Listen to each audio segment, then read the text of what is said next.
नमस्कार दोस्तों, मैं मीनाक्षी कश्यप आप सभी का फिर से स्वागत करती हूँ क्रिस्टल एम्पायर महाराष्ट्र में श्रीमद् देवी भागवत की दिव्य यात्रा की ओर।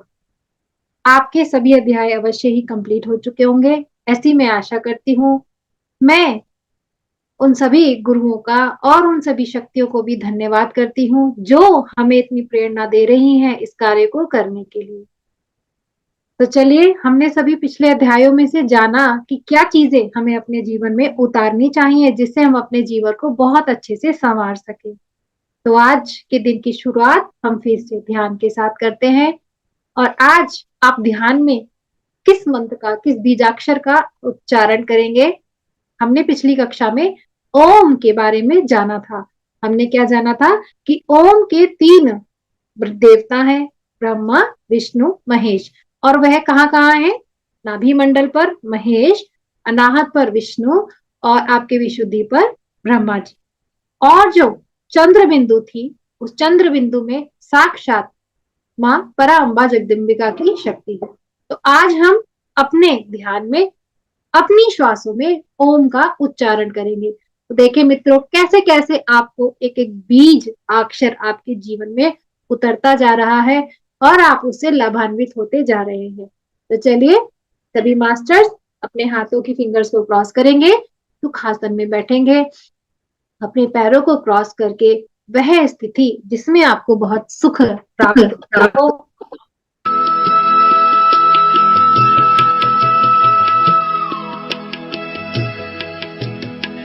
लंबी गहरी सांस लें।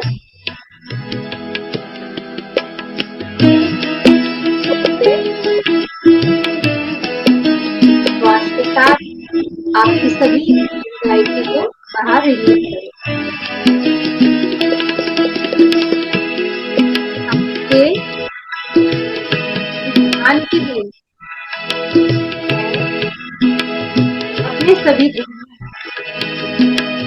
इस जन्म और अपने पूर्व जन्मों के को धन्यवाद करती हूँ। धन्यवाद करती हूँ उन सभी दिव्य शक्तियों का के साथ ध्यान में है, कार्य में है। सभी मास्टर्स को मैं रिक्वेस्ट करती हूँ कि आप ध्यान में, कथा में उपस्थित रहे।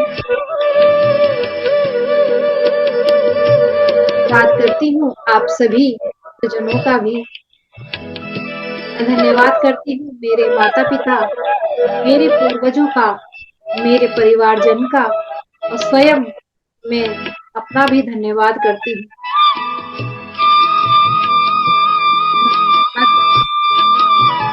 उस धरा का जिसने मुझे धारण, पंचभूतों का धन्यवाद, उस आद्य शक्ति का जो चेतन रूप में प्राण ऊर्जा का।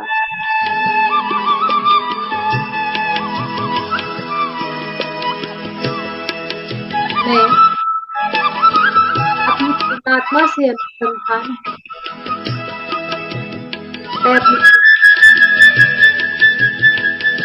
मैं अपनी पूर्णात्मा से अनुसंधान हूँ।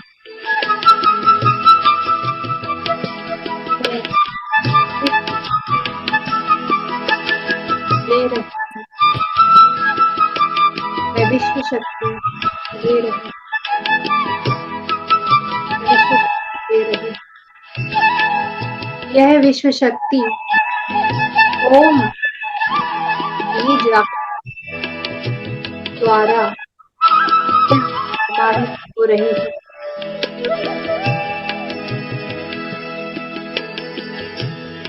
ओम का उच्चारण निश्वासों पे निरंतर करें।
धीरे धीरे आप सभी अपनी अवेयरनेस में वापस आए।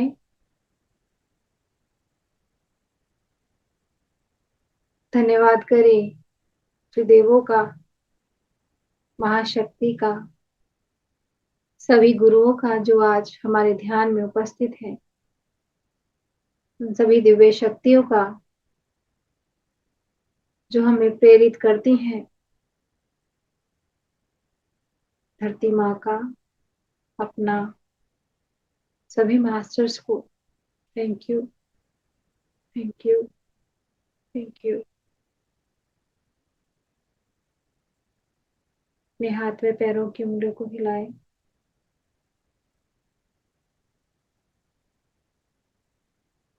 दोनों हाथों को आपस में रब करें। अपनी आंखों पर रखें। धीरे धीरे अपनी आंखों को अपने हाथों के अंदर ही खोलें।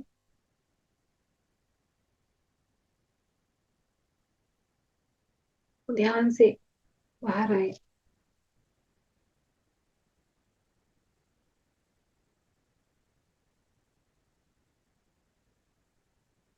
तो चलिए मित्रों, कथा में आगे बढ़ते हैं।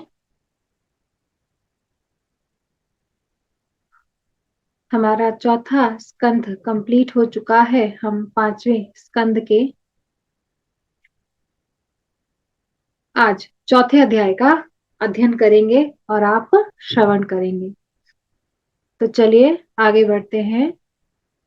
पंचम स्कंध का चौथा अध्याय। इंद्र का देवताओं तथा गुरु बृहस्पति के परामर्श द्वारा बृहस्पति द्वारा जय पराजय में देव की प्रधानता बदलाना। देखिए, अब यहाँ पर हमेशा देवताओं की ही जय क्यों होनी चाहिए, इस बात में क्या प्रधानता है, हम आज इस विषय के बारे में जानेंगे। व्यास जी बोले, हे राजन, दूत के चले जाने पर इंद्र ने भी यम, वायु, कुबेर तथा वरुण इन देवताओं को बुलाकर यह बात कही। रंभ का पुत्र महाबली दैत्यराज महिषासुर इस समय वरदान के अभिमान से मदोन्मत्त हो गया था। मदोन्मत्त अर्थात वह यह सोचने लगा था कि उसका कोई कुछ बिगाड़ ही नहीं सकता। वह सैकड़ों प्रकार की माया रचने में पारंगत था। माया था तरह तरह के रूप, बातें बनाना। देखिए, आपके जीवन में भी कई लोग ऐसे होंगे ना, तुरंत ही बात पलट जाते होंगे। कुछ ना कुछ ऐसे व्यक्ति भी आपके जीवन में होंगे। तो वह लोग माया से प्रेरित होते हैं, मोह से, ईर्ष्या से, दूसरे शक्तियों से प्रेरित होते हैं, जिसके कारण वह ये सब कर पाते हैं। हे देवताओं, स्वर्ग की प्राप्ति की कामना करने वाले उस लोभी महिषासुर के द्वारा भेजा गया दूत आज ही यहाँ आया है। उसने मुझसे इस प्रकार की बात कही, हे शक्र, तुम तत्काल देवलोक को छोड़ दो। अपनी इच्छा के अनुसार जहां आप जाना चाहो वहां आप जा सकते हो। हे वासन महान महिषासुर का सेवक तत्व स्वीकार कर लो। ऐसा महिषासुर के देव ने, महिषासुर के दूत ने श्री इंद्र को बतलाया था। हे दैत्यराज महिषासुर बड़े दयालु हैं। वे आपके लिए किसी जीव का प्रबंध अवश्य कर देंगे। विनम्र सेवकों पर कभी क्रोध नहीं करते। हे देवेश, यदि आपको यह स्वीकार नहीं है तो युद्ध के लिए सेना के संगठन में जुट जाइए। मेरे वहां पहुंचते ही दैत्येंद्र महिषासुर देवलोक पर आक्रमण के लिए यहाँ शीघ्र आ पहुंचे। तो देखिए मित्रों, हम जब किसी मूर्ख व्यक्ति को किसी दिव्य शक्ति की प्राप्ति होती है, वो अनायासी नाना प्रकार की रचनाएं अपने आप ही करने लगता है, अर्थात वह सत्य को छोड़कर अपने को ही सत्य जान लेता है। वह उसके पतन का कारक भी बनता है। तो चलिए हम कथा में आगे बढ़ते हैं। कथा का मनोरंजन आगे बढ़ता ही जा रहा है। तो चलिए हम देखते हैं आगे महिषासुर के दूत ने इंद्र से क्या कहा और दूत ने महिषासुर के पास आकर क्या कहा। ऐसा कहकर दुष्टात्मा दानव महिषासुर का वह दूत यहाँ से चला गया। हे देवगण, आप लोग विचार कीजिए अब क्या करना है। देखिए, दूत जो आया था वह मैसेज लेके आया था। उसके बाद यहाँ पर सभी देवतागण आपस के अंदर मीटिंग कर रहे हैं कि अब हमें क्या करना चाहिए। हे देवताओं, स्वयं बलवान होते हुए भी अत्यंत दुर्बल शक्ति की उपेक्षा भी कभी नहीं करनी चाहिए। तो मित्रों, अगर आप में कितना भी सामर्थ्य है लेकिन कोई तुच्छ सा यानी हल्का सा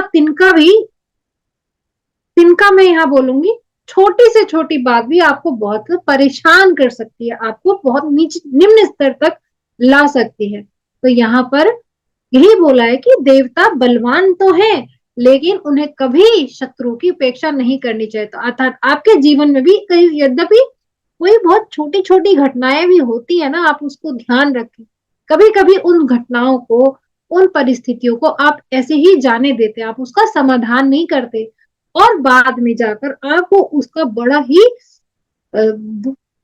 बड़ी मुसीबत का उस बात से सामना करना पड़ता है। तो यदि आपको छोटी भी समस्या आपके जीवन में, परिवार में, रिश्तों में, आपके ऑफिस में, आपके समाज में, आपके पास में, आपके पड़ोस में कहीं भी यदि छोटी सी त्रुटि भी दिखती है तो आप उसका समाधान वहीं छोटी स्थिति पर कर दे, अन्यथा वह कभी ना कभी बड़ी समस्या बनकर आपके सामने आ सकती है। तो ऐसा शास्त्रों का कहना है कि छोटी से छोटी तृण और छोटे से छोटे शत्रु की भी कभी उपेक्षा नहीं करनी चाहिए। अपने बल का अभिमान करने वाले बलशाली तथा उद्यमशील शत्रु की तो विशेष रूप से उपेक्षा नहीं करनी चाहिए। अर्थात यहाँ छोटे से छोटे शत्रु के साथ साथ बड़े शत्रु का भी बोला गया, बड़े शत्रु पर भी अवश्य ही उसकी उपेक्षा नहीं करनी चाहिए। अतः हम लोग अपने बल तथा विवेक के अनुसार पुरुषार्थ अवश्य करना चाहिए। जीत अथवा हार तो देव के अधीन होती है। आपको हम अपने जीवन में इन शब्दों से क्या उतारे कि हमें परिस्थितियों का डट कर मुकाबला करना चाहिए। चाहे आप जीते चाहे आप हारे कोई फर्क नहीं पड़ता, लेकिन एक बार आपको उसका सामना अवश्य ही करना चाहिए। और जो अगर आप जीते या ना जीते, यह उसका फल आप किस पर छोड़े, वो आप देवताओं पर छोड़ दे, यानी अपने ईश्वर पर छोड़ दे। इस परिस्थिति की में संधि की संभावना नहीं है क्योंकि नीच के साथ की गई संधि व्यर्थ होती है। तो किसी भी नीच व्यक्ति के साथ में आपने कोई संधि की है तो हमेशा ही वह व्यर्थ हो जाएगी। तो आपको हमेशा अपने जीवन में इस बात को अवश्य ध्यान रखें कि जिस व्यक्ति की प्रवृत्ति आपको पता चल गई है, आप उसका बिल्कुल सॉलिड समाधान करें। उसको संधि या कोई भी संधि का मतलब तालमेल बिठाना या सॉल्यूशन निकालना, उस सॉल्यूशन को बहुत पक्के तरीके से करें। देखिए, शास्त्र हमें सिखाता है हमको कैसे जीना है, हमको परिस्थितिवश क्या करना है। यदि आपका कोई मित्र है और आपने देखिए जीवन हमारा चलता है, उस जीवन में बहुत लोगों से हमारा लेन देन, बात व्यवहार सब कुछ चलता है, लेकिन यदि आप को सामने वाले व्यक्ति का व्यवहार थोड़ा सा भी आभास होता है, तो आप हमेशा वह कार्य करें जिसमें जीत आपकी ही हो। कोई सॉलिड कार्य अवश्य करें, किसी की राय मशवरा लेके या पक्के दस्तावेजों के साथ किसी भी समस्या को प्राप्त करें। देखिए, अभी आपके जीवन में कोई भी कोर्ट केस आता है, आपके जीवन में वो चीजें, कोर्ट केस, लड़ाई झगड़ा आता ही क्यों है?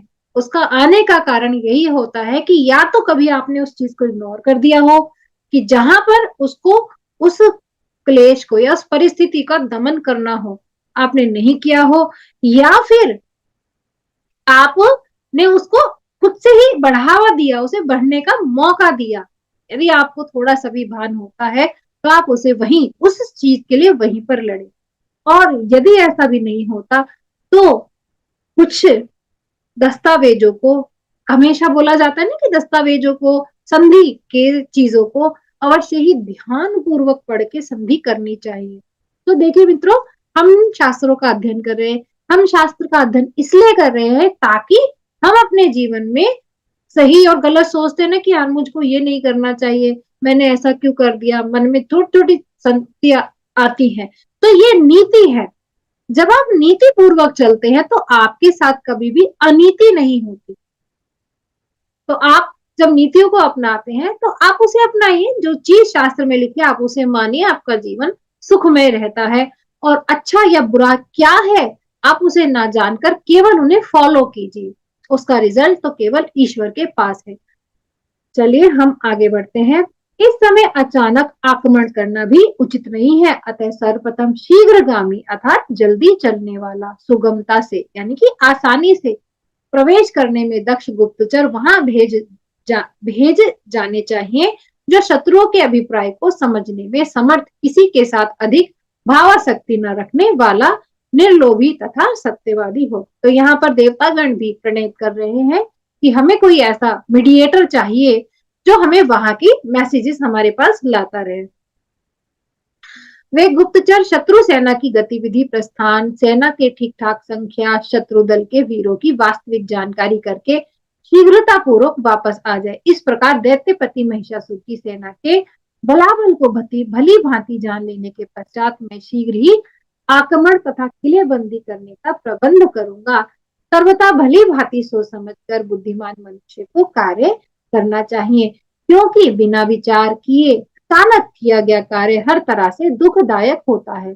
अतएव बुद्धिमान मनुष्य को सम्यक रूप से विचार विमर्श करके ऐसा कार्य करना चाहिए। तो मैं इसका एक्सप्लेनेशन आपको पहले दे चुकी हूँ कि आप अपने जीवन में कोई भी कार्य करें तो उन, या तो आप किसी बड़े की राय ले, कानून के हिसाब से चले, नीति के हिसाब से चले, तो अवश्य ही आपको किसी प्रॉब्लम को फेस नहीं करना पड़ेगा।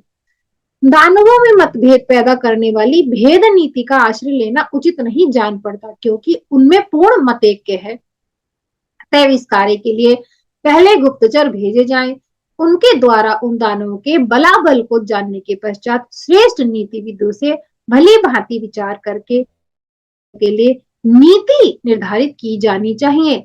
नीति से हटकर किया गया कार्य अज्ञात औषधि के सेवन से उत्पन्न होने वाले कष्ट की भांति विपरीत फल देता है। अर्थात आपको किसी दवाई का ज्ञान नहीं है और वह दवा यदि आपने खा ली तो आपको उसका साइड इफेक्ट अवश्य होगा। तो ऐसे ही जीवन का कोई भी कार्य, यह तो इंद्रदेव बोल रहे हैं, लेकिन हमें अपने जीवन में क्या उतारना है कि हमें अपने जीवन में यदि कोई कार्य करना है तो आप अपने आसपास की परिस्थितियों को जांच कर वह कार्य करें, ताकि आप उनमें ना उलझें, आगे आपको प्रॉब्लम ना आए। व्यास जी बोले, हे राजन, इस प्रकार उन सभी देवताओं के विचार विमर्श करके देवराज इंद्र ने शत्रु पक्ष के रहस्यों की जानकारी के उद्देश्य से एक कार्यकुशल गुप्तचर भेजा। उस दूत ने तत्काल पहुंचकर शत्रु पक्ष के सैन्य बलाबल की जानकारी प्राप्त की और पुनः इंद्र के पास वापस आकर उन सबको बता दिया। शत्रु सेना की तैयारी के विषय में जानकर इंद्र को महान आश्चर्य हुआ और उन्होंने देवताओं को तैयारी में लगने की आज्ञा दे दी।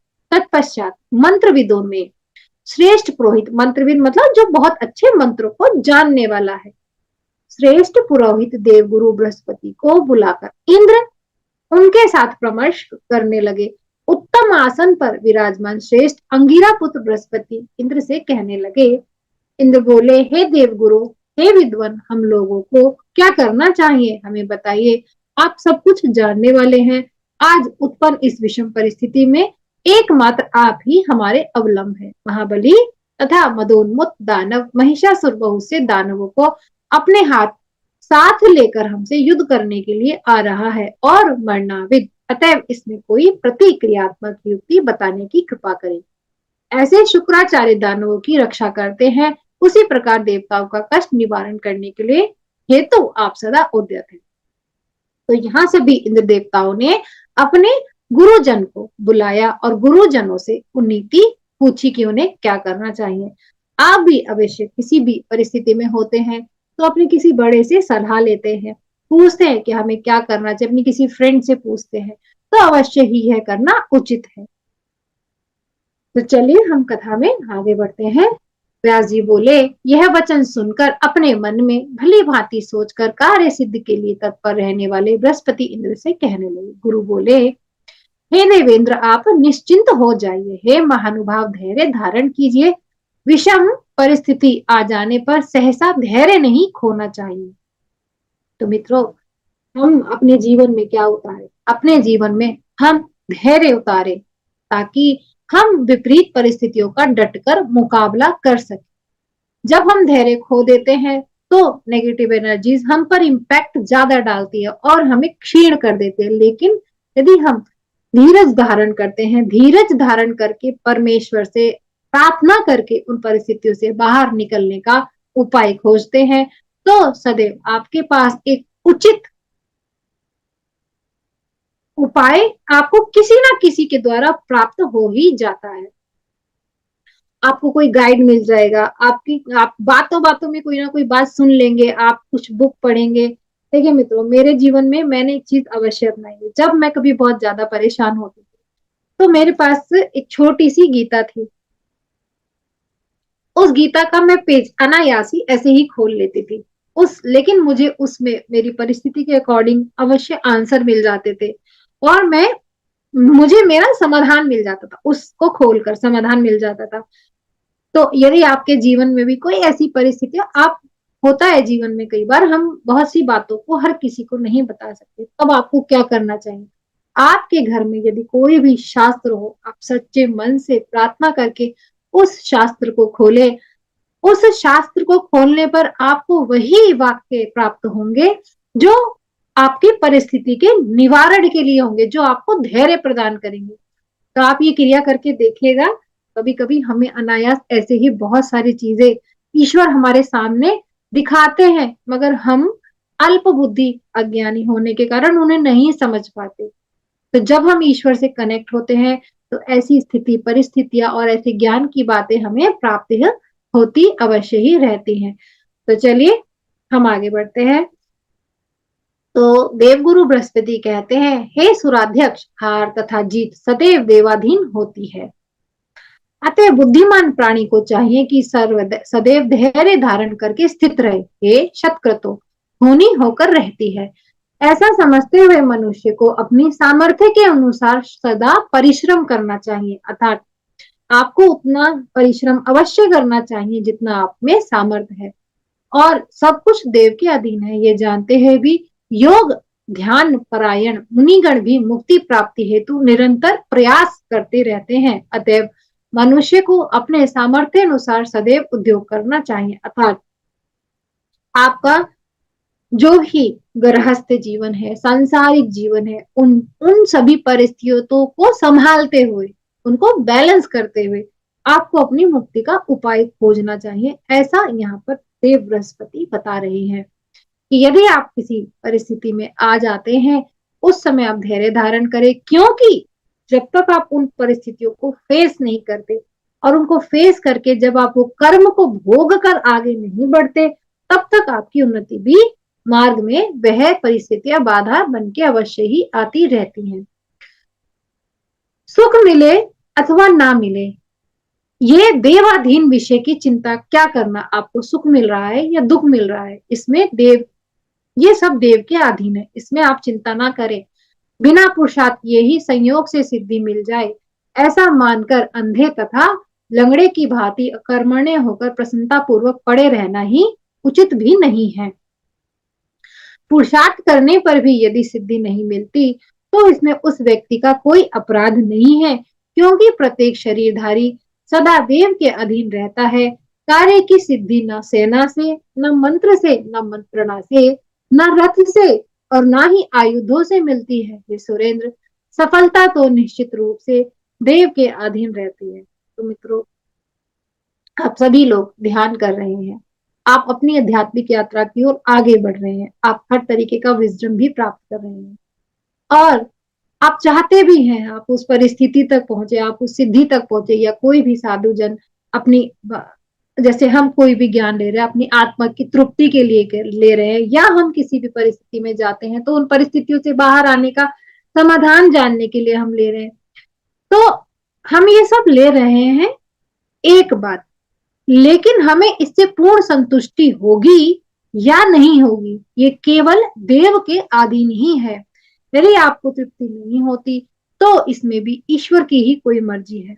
आप पुनः पुनः उन्हें प्रयास करते रहिए, जब ईश्वर की कृपा होगी तो आपको सभी बातें समझ आने लगेंगी। मित्रों, हर चीज का एक समय आता है, जब फल भी पक जाता है तभी फल वृक्ष उस फल को छोड़ता है नीचे।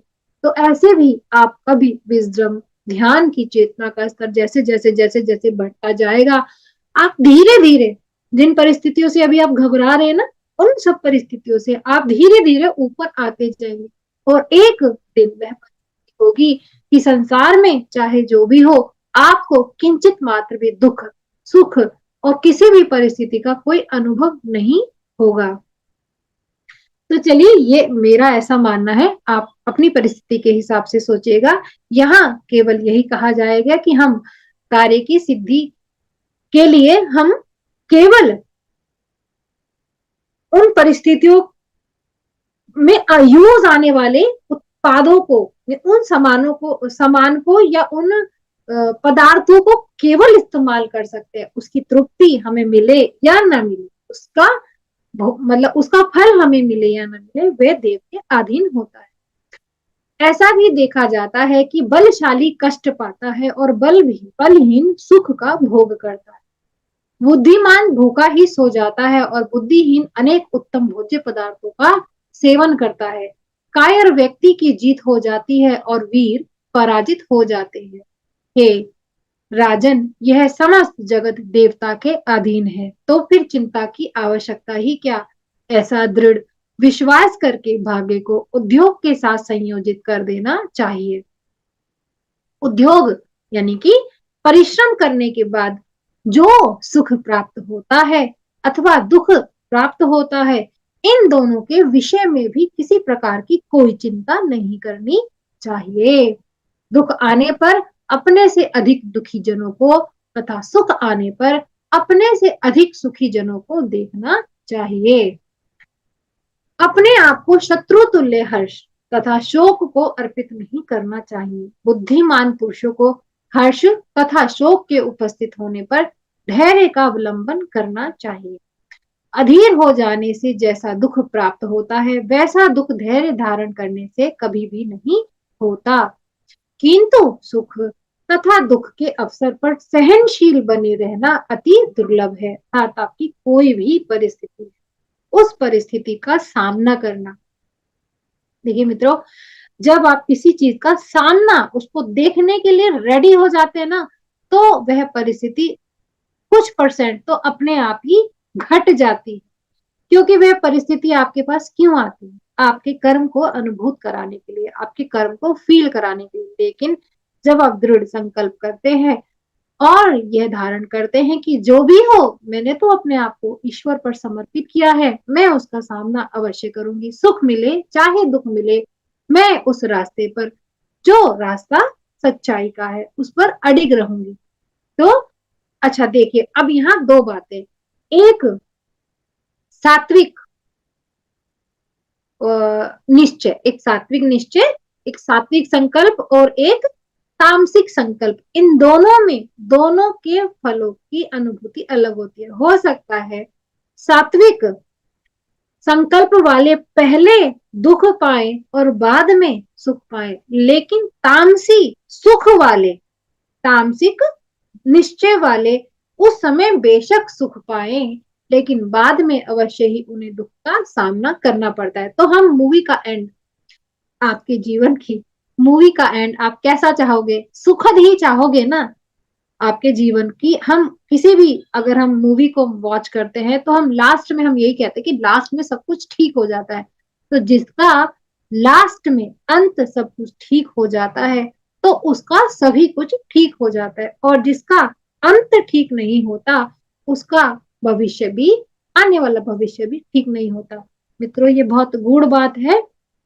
मैं अपने सरल शब्दों में आपको जितना समझा पाई, आशा है आप उसको अवश्य ही समझे होंगे, आप उनको जाने होंगे कि आपने जितनी भी मेहनत करी, मीन्स आपने खाना बनाया, या आपके बच्चे ने या आपने, जैसे हम लोगों ने भी कभी भी एग्जाम दिया होगा, उस एग्जाम में हमने खूब अच्छे से तैयारी भी की होगी, लेकिन उसका रिजल्ट नहीं आया।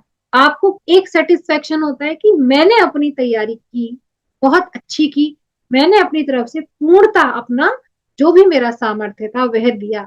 अब रिजल्ट आया, सही आया या नहीं आया ये देवाधीन है, हमने वह रिजल्ट छोड़ दिया, लेकिन उस रिजल्ट को देने वाला देव है, उस रिजल्ट की प्राप्ति कराने वाला देव है।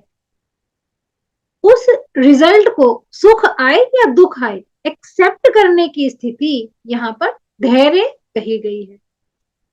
तो जब हर्ष अथवा शोक उत्पन्न हो तब अपनी बुद्धि से निश्चय करके उसे अप्रभावित बने रहने देना चाहिए। यानी कि आपको कभी भी बहुत दुखानुभूति, यानी कोई परिस्थिति आपके जीवन में यदि ऐसी है, आप उसको नहीं सह पा रहे और आप उससे बाहर भी नहीं निकल पा रहे, तो आपको क्या करना चाहिए?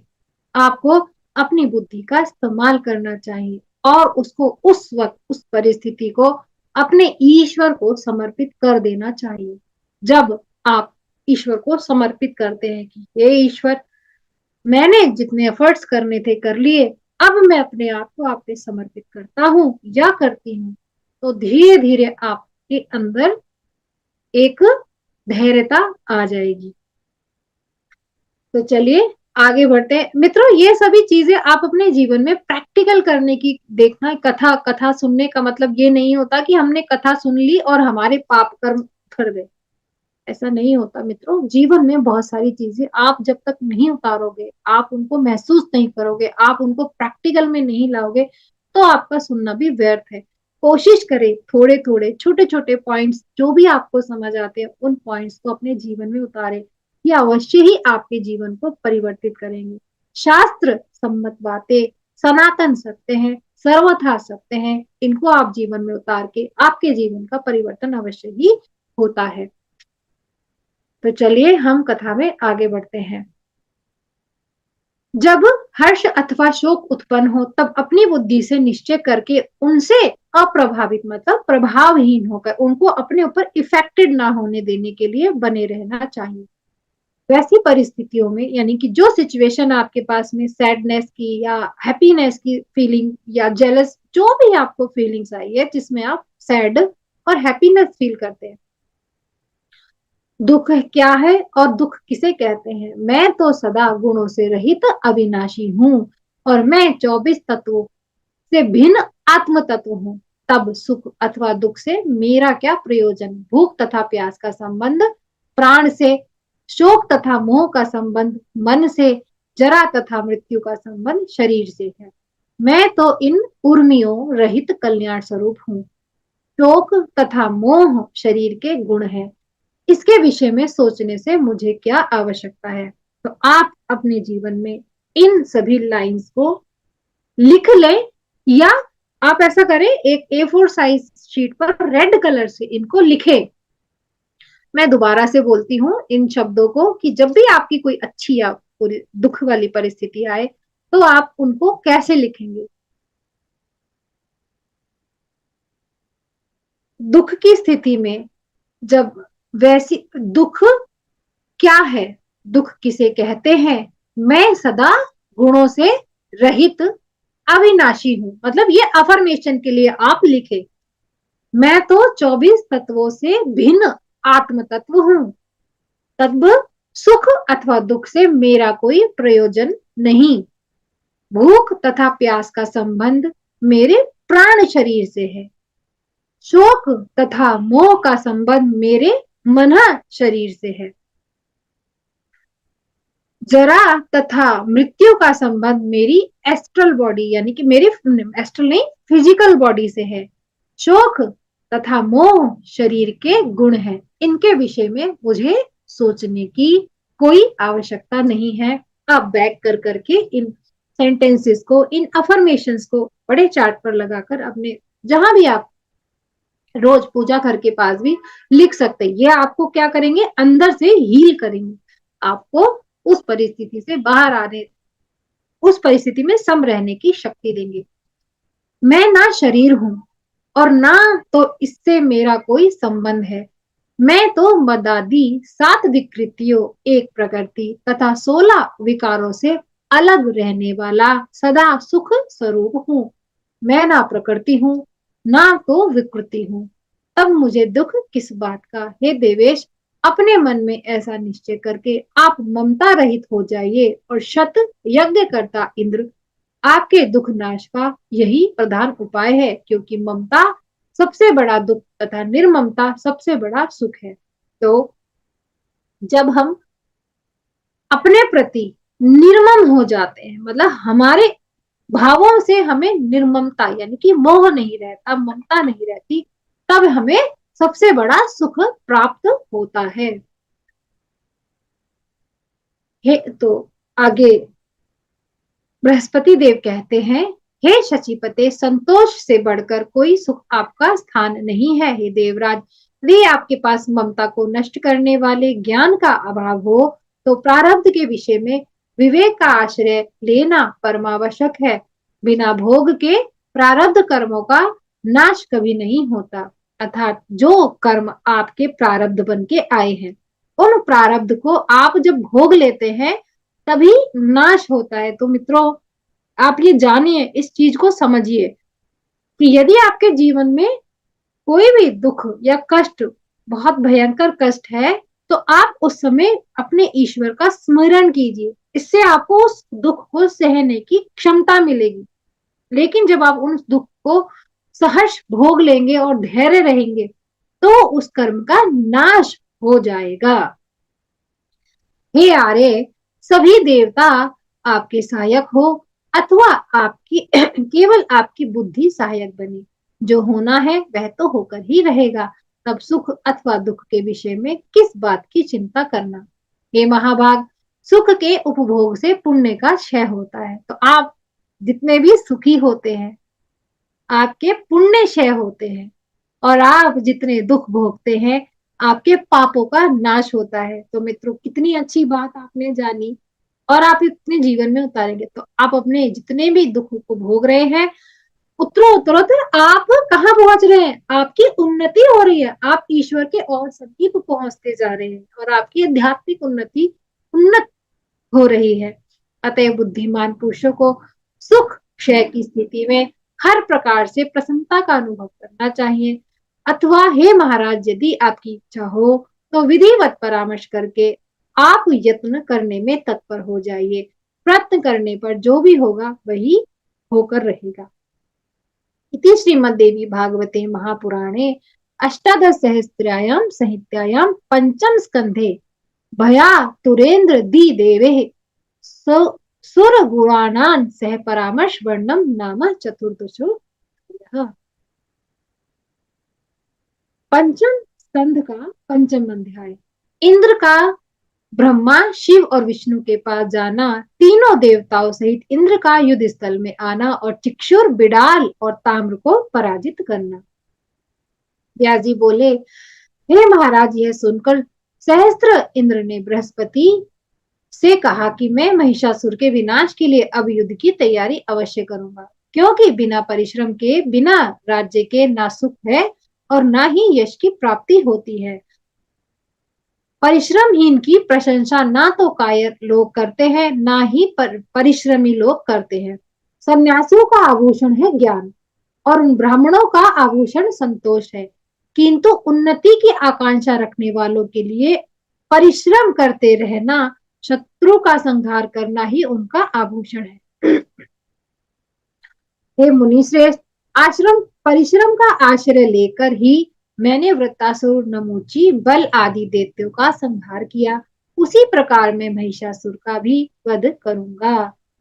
आप देवगुरु बृहस्पति तथा श्रेष्ठ आयुध वज्र मेरे महान बल के रूप में सुलभ है। साथ ही भगवान विष्णु तथा अविनाशी शिव जी मेरी अवश्य ही सहायता करेंगे। तो इतनी सब बातें सुन के इंद्र को कॉन्फिडेंस आया, इंद्रदेव को कॉन्फिडेंस आया और वह महिषासुर से युद्ध करने के लिए रेडी हो गए। हे मानद, अब मैं महिषासुर के साथ युद्ध करने के लिए पूरी तरीके से रेडी हूँ। हे साधु, आप मेरे कल्याणार्थ रक्षोधन मंत्रों का पाठ कीजिए। व्यास जी बोले, हे राजन देवराज, इंद्र के ऐसा कहने पर युद्ध के लिए सर्वथा तत्पर उस सुरेंद्र ने मुस्कुराकर बृहस्पति से ने यह वचन कहे। बृहस्पति देव बोले, इस समय मैं आपको युद्ध के लिए प्रेरित करूंगा और न तो इससे आपको रोकूंगा, क्योंकि युद्ध करने वाले की हार तथा जीत दोनों ही अनिश्चित होती हैं।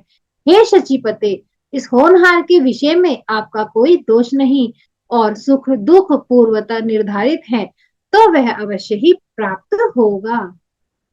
भविष्य में आपको प्राप्त होने वाले सुख या दुख के विषय में मुझे कुछ भी ज्ञान नहीं है, क्योंकि हे वासव, यह बात आप भली भांति जानते हैं कि पूर्व समय में अपनी भार्या के हरण के अवसर पर मुझे बहुत सा कष्ट उठाना पड़ा था।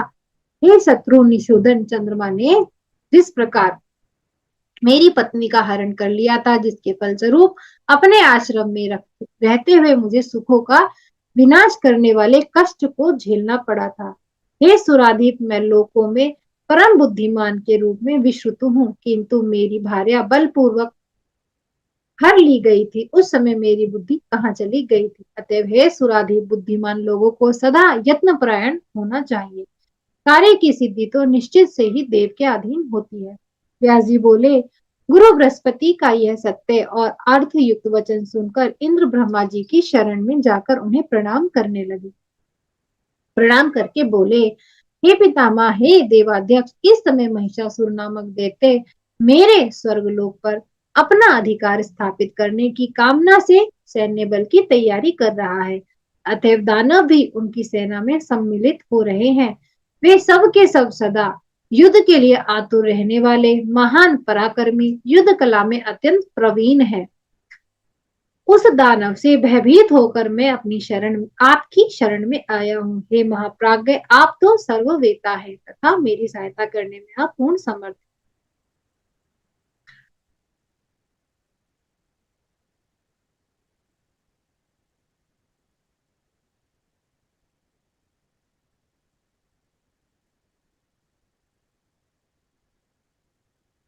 ब्रह्मा जी बोले, हम लोग इस समय शीघ्रता पूर्वक कैलाश चले और वहां से शंकर जी को आगे करके बलवानों में श्रेष्ठ विष्णु भगवान के पास चले।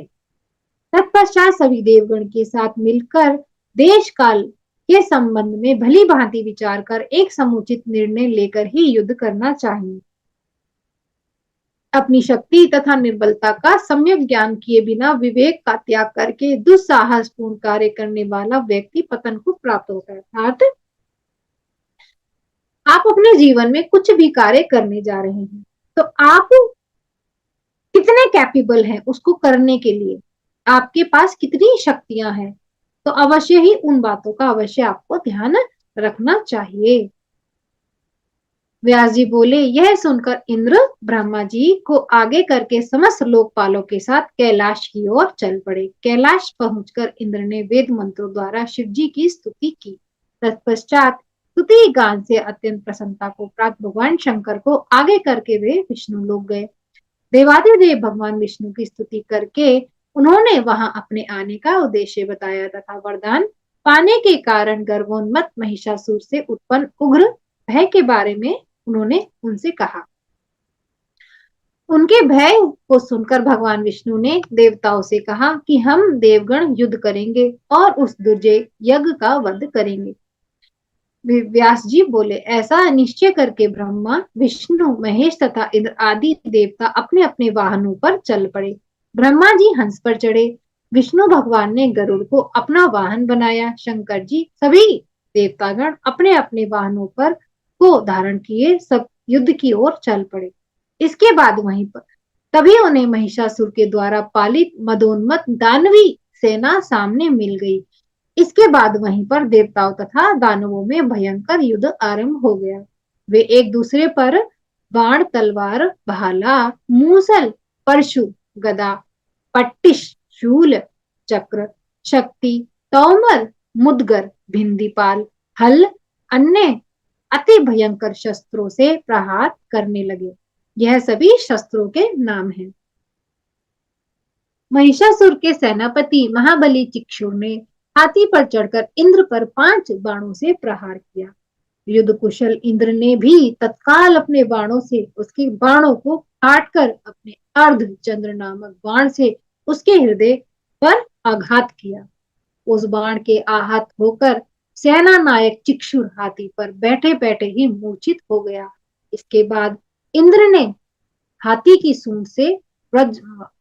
सूंड पर वज्र से प्रहार किया। उस वज्र के आघात से हाथी की सूंड कट के गिर गई और वह सेना के बीच से भाग खड़ा हुआ। उसे देखकर दानवराज महिषासुर कुपित हो गया और उसने विडाल नामक दानव से कहा, हे महाबाहो, हे वीर, तुम जाओ और बल के अभिमान के मिचूर को मार डालो। साथ ही वरुण आदि अन्य देवताओं को भी वध करके शीघ्र मेरे पास लौट आओ।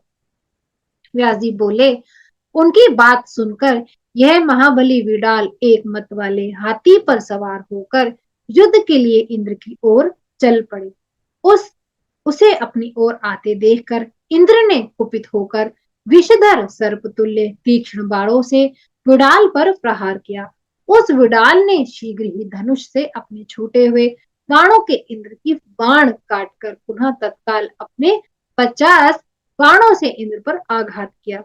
तब इंद्र ने क्रुद्ध होकर उसके उन बाणों को काटकर सर्पतुल्य तीक्ष्ण बाणों से उस पर प्रहार किया। अपने धनुष से छूटे हुए बाणों से उसके बाणों को काटकर इंद्र ने गदा से हाथी की सूंड पर प्रहार किया। अपनी सूंड पर गदा से आहत वह हाथी बार बार आर्तनाद करने लगा और पीछे घूमकर भागता हुआ दैत्य सेना को ही कुचलने लगा, जिससे दानवों का सेना भयाकुल हो उठी। तत्पश्चात हाथी को युद्ध भूमि से भागा देखकर वह दानव विडाल लौट कर चला आया और पुनः एक सुंदर रथ पर सवार होकर देवताओं के समक्ष रण में उपस्थित हो गया। इंद्र ने विडाल को रथ पर सवार होकर पुनः सम्रांगण में आया हुआ देखकर अपने सर्पतुल्य तीक्ष्ण मतलब शार्प बाणों से उस पर आघात करना आरंभ कर दिया। वह महाबली विडाल भी अत्यंत कुपित होकर भयंकर बाण वृष्टि करने लगा। इस प्रकार विजय की इच्छा उन दोनों के बीच भीषण युद्ध होने लगा। क्रोध के प्रभाव से व्याकुल मतलब बेचैन इंद्रियों वाले इंद्र ने विडाल को विशेष बलवान देखकर जयंत को अपना अग्रणी बाण दिया और उसके साथ मिलकर वह युद्ध करने लगे। जयंत ने भी धनुष पर चढ़ाकर प्रबलता पूर्वक खींचे गए 5 तीक्ष्ण बाणों से मदोन्मत्त उस दानव विडाल के वक्ष मतलब छाती स्थल पर अटैक किया। उन बाणों के आघात से मूर्छित होकर विडाल रथ पर गिर पड़ा। तब उसका सारथी तत्काल रथ लेकर रणभूमि से बाहर निकल गया। उस विडाल के मूर्छित होकर युद्ध भूमि से बाहर चले जाने पर देव सेना में महान विजय घोष तथा दुंदुभियों की ध्वनि होने लगी।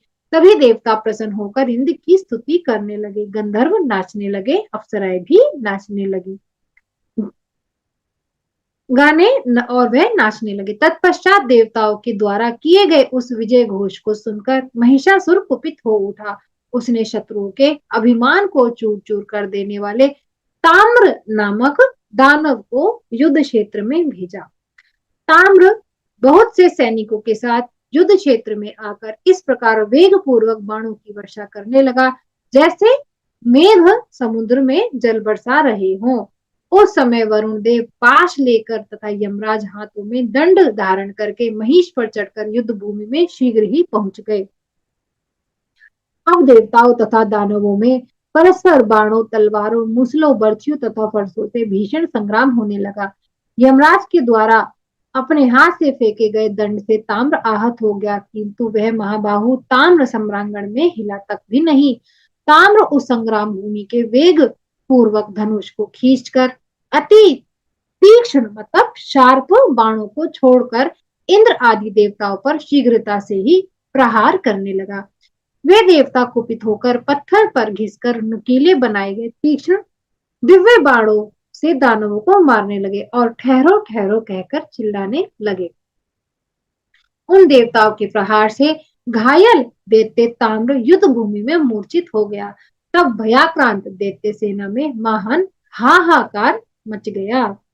इति श्रीमद्देवी भागवते महापुराणे शास्त्रायां संहितायां पंचम स्कंदे दैत्य सेना पराजय नाम पंचमो अध्याय। अब हम इस कथा में आगे की ओर बढ़ते हैं। पंचम स्कंद का छठवां अध्याय। भगवान विष्णु और शिव के द्वारा महिषासुर के साथ महिषासुर का भयानक युद्ध। व्यास जी बोले, इस प्रकार दानव ताम्र के मूर्छित हो जाने पर महिषासुर कुपित हो गया और एक विशाल गदा लेकर देवताओं के समक्ष जा डटा। हे देवताओं, तुम सब ठहरो, मैं तुम्हें अभी गदा से सभी को मार डालूंगा। बलि भाग भविष्य खाने वाले, बलि भाग मतलब जो भी हम समीधा डालते हैं, हम जब भी हवन करवाते हैं उस हवन में जो भी समीधा डालते हैं वह भविष्य कहलाता है और वह भाग किनको जाता है, वह देवताओं को जाता है।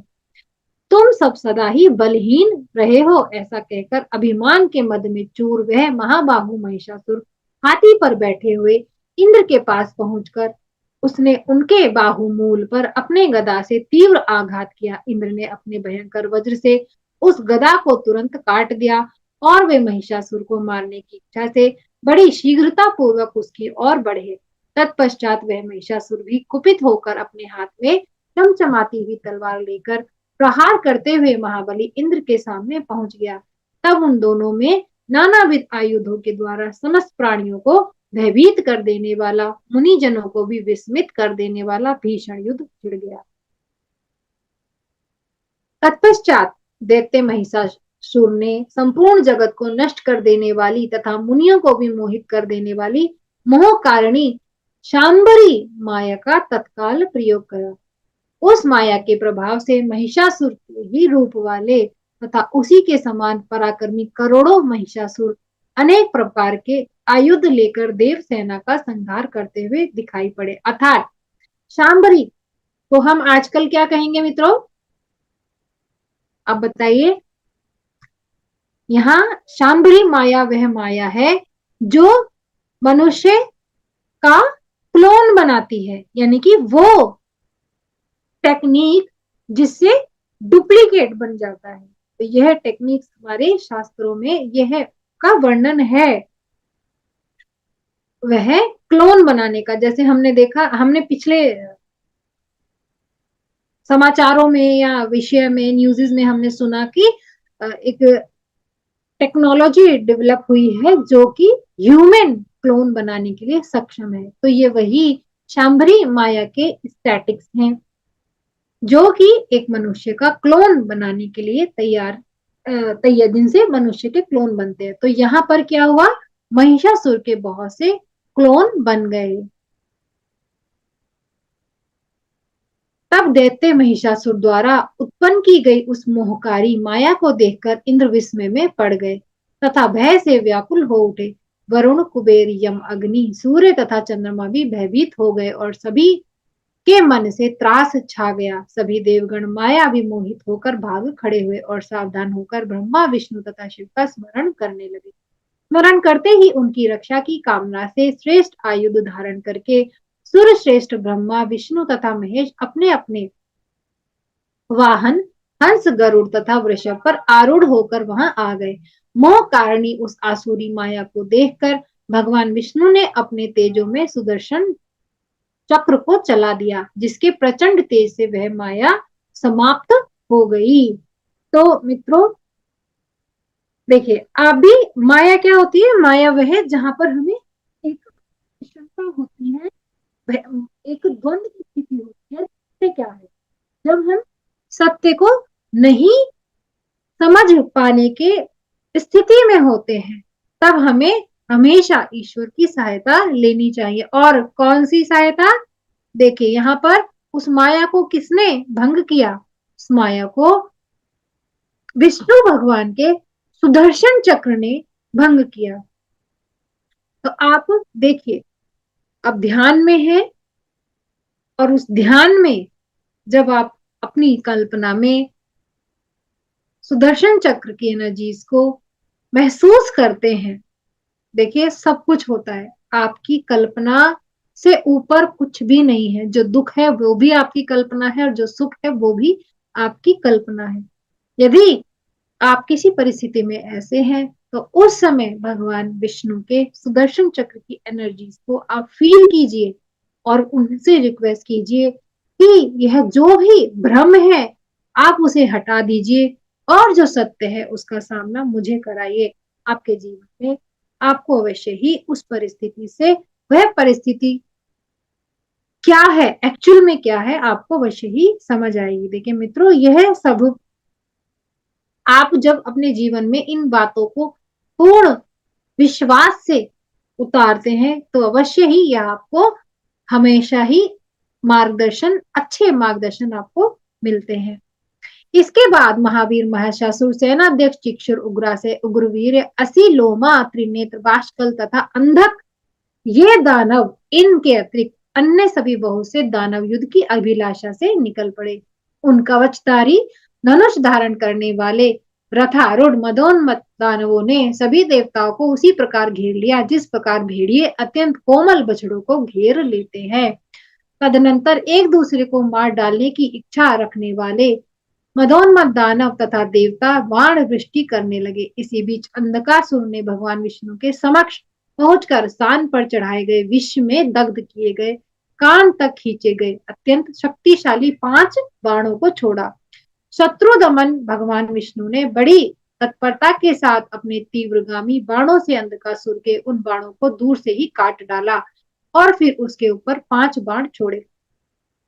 इस प्रकार विष्णु तथा अंधकासुर उन दोनों में बाण तलवार चक्र मूसल गदा बर्छी तथा फरसों से भीषण युद्ध होने लगा। इसी प्रकार महेश्वर तथा अंधकासुर के बीच भीषण रोमांचकारी युद्ध निरंतर 50 दिनों तक हुआ। उसी तरह इंद्र तथा बाष्कल महिषासुर तथा भगवान रुद्र यमराज तथा त्रिनेत्र महाहनु तथा कुबेर एवं असीलोमा और वरुण के बीच महाभीषण युद्ध हुआ। इसी बीच अंधकासुर ने अपनी गदा से भगवान विष्णु के गरुड़ पर प्रहार किया। गदा के प्रहार से घायल अंगों वाले गरुड़ लंबी सांस खींचते हुए स्थित हो गए। तत्पश्चात देवादिदेव विष्णु ने अपने राइट हैंड से, मतलब दाहिने हाथ से सहलाकर महाबली गरुड़ को सांत्वना प्रदान करते हुए उन्हें स्वस्थचित कर दिया। तब भगवान विष्णु ने अंधक का संहार करने के विचार से अपना शांग धनुष खींचकर उसके ऊपर बहुत से बाण छोड़े।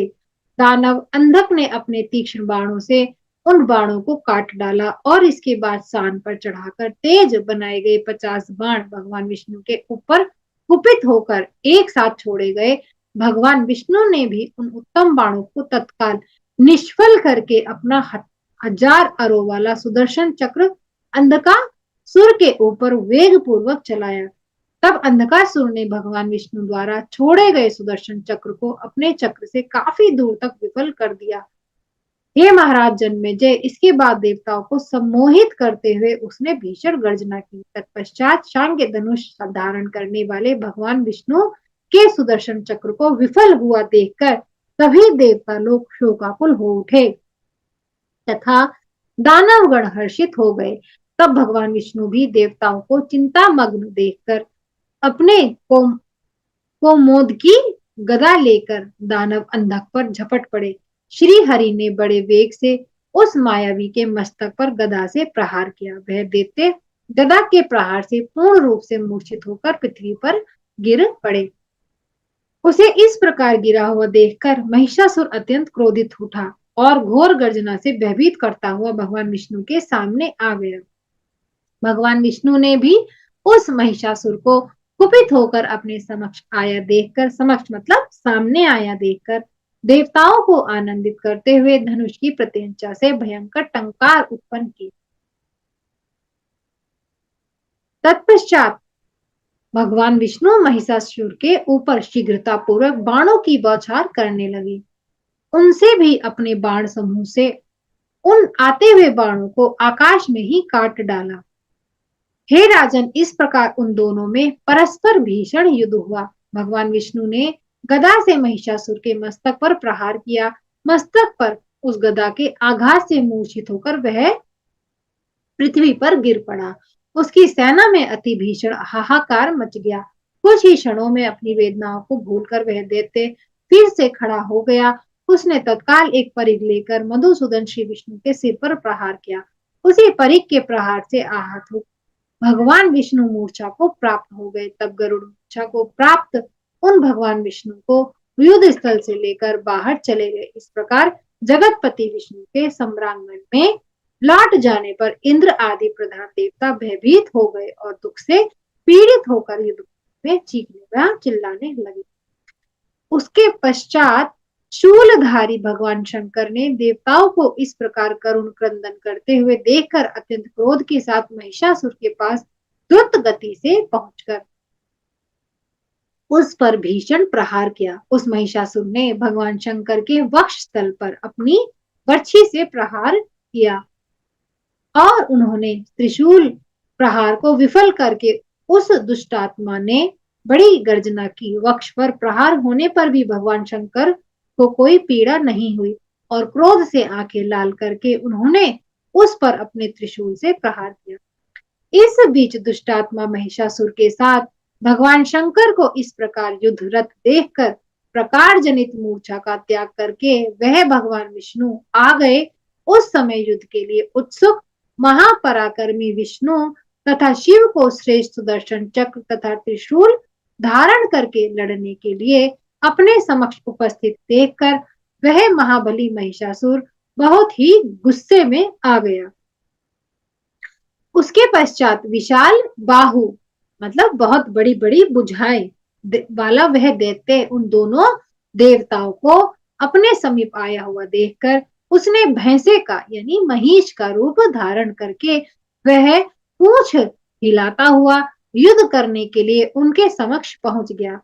देवताओं को आतंकित करते हुए उस विशालकाय भयावह महिषासुर ने अपनी सींगे फटकारते हुए मेघ की भांति भीषण गर्जना की तथा वह अपनी सींगों से पर्वतों की बड़ी बड़ी चट्टानों को उखाड़ उखाड़ कर फेंकने लगा।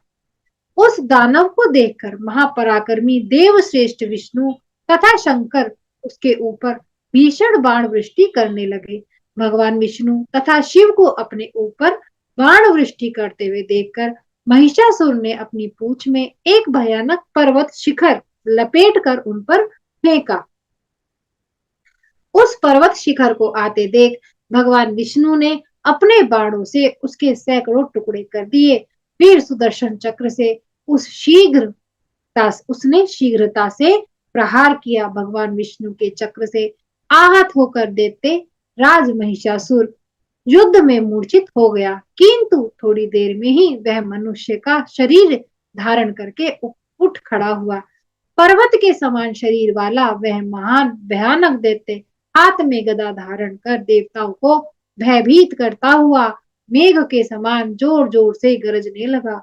उस नाद को सुनकर भगवान विष्णु ने तीव्रतर ध्वनि उत्पन्न करने के लिए बड़ी तेजी से अपना दे देप्यमान पांचजन्य नामक शंख बजाया। भगवान विष्णु के शंख का क्या नाम है? पांचजन्य। शंख की उस ध्वनि से समस्त दानव भयभीत हो गए और तपोधन ऋषिगण तथा देवता आनंद मग्न हो गए। इति श्रीमद्देवी भागवते महापुराणे अष्टादश सहस्रायां संहितायां पंचम स्कंधे महिषासुरस्य देवांद्रि दिवे सह युद्ध वर्णम नाम षष्ठो अध्यायः। तो यहाँ पर इस अध्याय की समाप्ति होती है। तो मित्रों, इन गुप्त नवरात्रों में अवश्य ही आप सभी जितने भी हमारी क्लासेस हैं उन क्लासेस को, चैप्टर्स को सुने, आपको अवश्य ही मनोवांछित फल प्राप्त होगा, माँ की कृपा आपको प्राप्त होगी। आप पूरे गुप्त नवरात्रों में इनको सुने, अवश्य ही आपके जीवन की कोई उपलब्धि आपको माँ आद्य शक्ति की कृपा से प्राप्त हो, ऐसी कामना करते हुए मैं आप सभी से विदा लेती हूँ। धन्यवाद। कल फिर मिलते हैं। आपका दिन कल में